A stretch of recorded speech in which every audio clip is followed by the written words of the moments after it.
Good evening and welcome back to SCTV, Simpson College's first student-run newscast. I'm Jake Brent. And I'm Liv Allen. Thank you all for joining us tonight. Liv, believe it or not, we only have one SCTV left all semester. Crazy, right? There's just 2 weeks before Christmas break.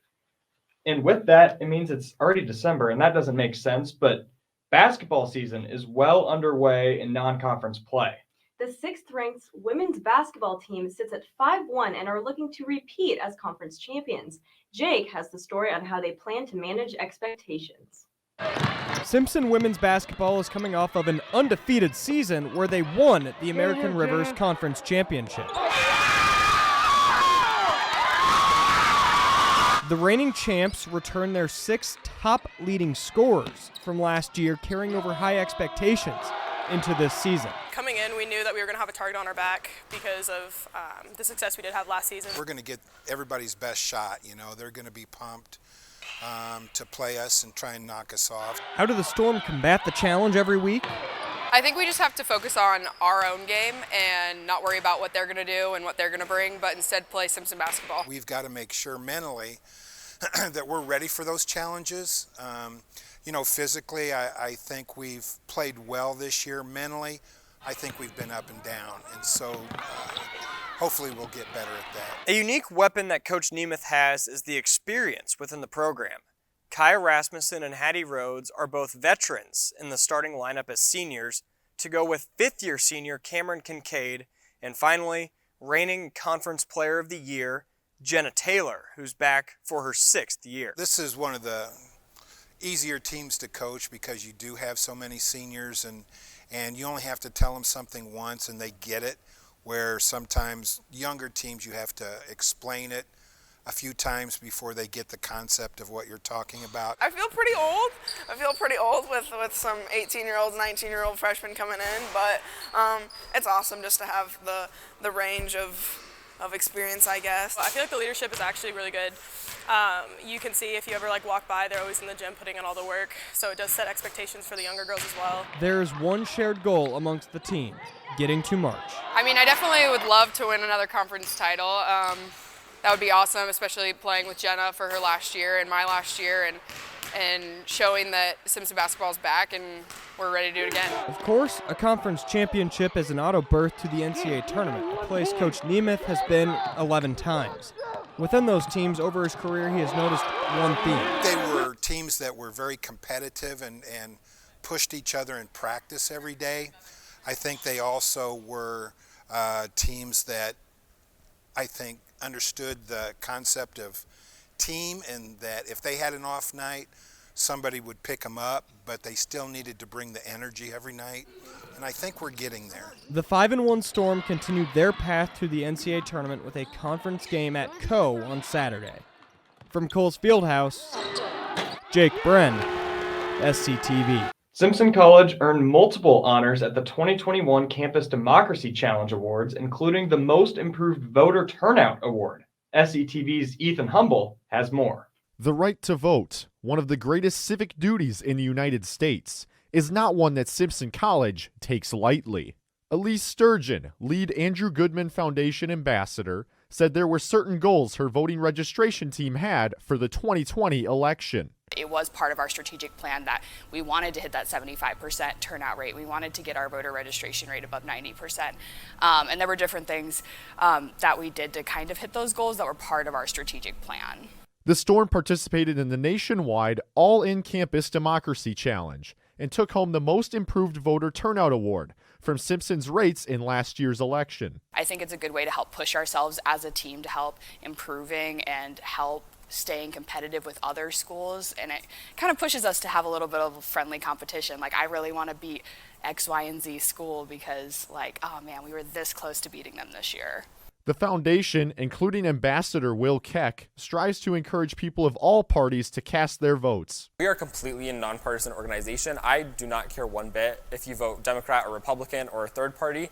I just simply want you to vote and be engaged so your voice can be heard and your opinions can be heard. But Keck says the concept of civic engagement goes much further than just Election Day. When we think of civic engagement, we mostly think of just voting, but that is only a very, very small portion of civic engagement. Civic engagement can be be as easy as like picking up a piece of trash on your way to class, or just being an active member of your community and being informed on the issues going on. If interested in learning more about the Andrew Goodman Foundation or voting as a Simpson student, email either Elise or Will at their Simpson emails. For SCTV, Ethan Humble. If you walk around campus, you can't miss the international flags hanging up. The flags are all unique and show some of the great culture that this world has to offer, so take a walk around campus and check out some flags. Since we've had a few days to debrief from Thanksgiving break, I'm sure that many students on campus underwent an onslaught of discussions with family members. If any of those turned uncomfortable or even hostile, you're not alone. It's never easy discussing uncomfortable topics or arguing with loved ones. However, in an era where society is stained by division, hostility, and polarization, those types of conversations are often inevitable and I would argue needed. Now, I could go through and share a plethora of tips for navigating these situations, but I will save you some time and just share a couple of the tips that I feel are key. The first tip is to set your intentions. Are you trying to achieve a goal out of this conversation? Are you trying to mend a relationship or conflict? Being intentional avoids arguing just to argue, which in most cases is hardly productive. I'm all for being a contrarian when it comes to pestering a family member in good fun, but a lot of these conversations carry some real weight, so it's really important to set your intentions. The next is to, well, cover your ass. It's one thing to talk the talk, but can you back up your claims with facts, empirical evidence, or research? It's completely warranted to express your feelings or anecdotes when dealing with family members, and that may even aid in spurring a change of heart. It is significantly difficult, however, to dispute a claim that has facts to back it up. If you lack this kind of supporting evidence on your side, then perhaps reevaluate the conversation in the first place. Next is to set your own boundaries. Again, these conversations can carry some heavy weight. It's important to understand the perspective of those you're talking to. They may be operating with limited knowledge or exposure on an issue, but it's just as important that your counterparts give you the same consideration. When a family member is being blatantly disrespectful, closed-minded, or using language that hurts you or your identity, don't be afraid to check them on that. Along with boundaries comes a more disheartening tip, which may be just learning how to walk away. Unfortunately, some people simply refuse to entertain any kind of opposing idea. If it absolutely comes down to that, it's often a waste of your own time, energy, and sanity. You may need to accept that whoever you're dealing with has no intention of changing and is choosing to be ignorant towards your perspective. Depending on the magnitude of the situation, your boundary may be cutting ties with that family member. If that's what you need for your own health and well-being, then that's fine. It may be hard, but salvaging a familial relationship is not worth it if it's only going to make you miserable. I'll close with a quote by Dr. Octavius Bishop. Be open to every uncomfortable, awkward, and difficult conversation that you will engage. Disturb the ground to grow, then adjust the margin of grace. I used this quote in my letter from the editor in this semester's publication of ID Magazine, and I think it applies here as well. I'm Liv Allen, and that's my take. At SCTV, we want to recognize seniors and take a look at how they impacted the community. Caroline Oberg is our first senior spotlight this year. SCTV's Riley Fletcher has more. My name is Caroline Oberg, and I'm an interactive media major. I would probably tell my freshman self to stop worrying about everything. Everything will be fine. Like, when I was a freshman, I was so scared. Like, every time I had an assignment, I would just, like, get so much anxiety and be like, I'll never be able to do this. And, I was like, everyone is so much smarter than me. But I definitely didn't have a lot of faith that it would all work out in the end, which it almost always does.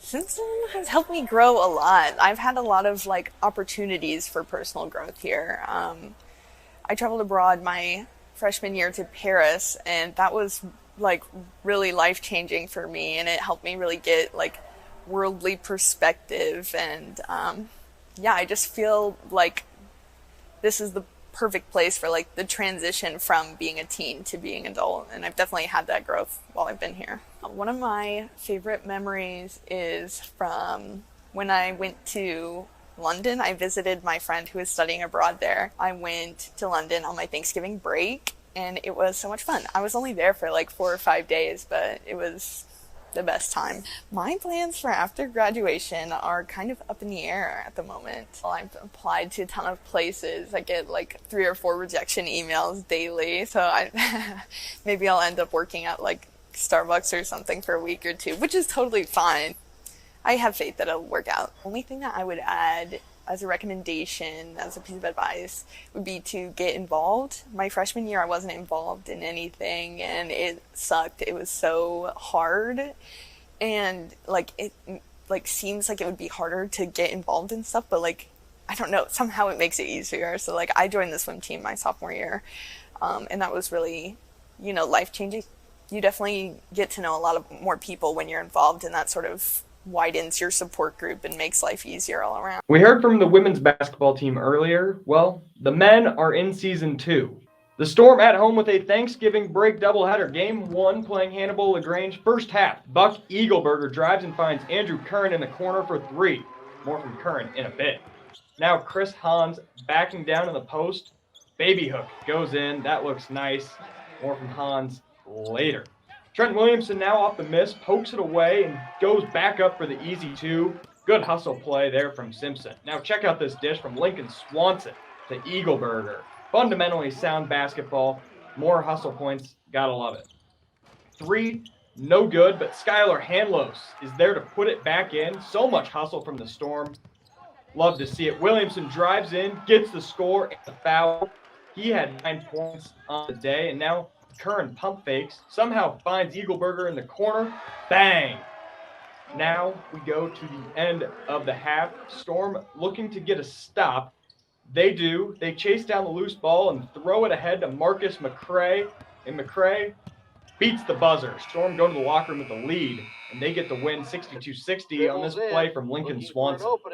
Pulls up in the lane, up and no good. Tipped by Lincoln Swanson, no good. Or did he get it?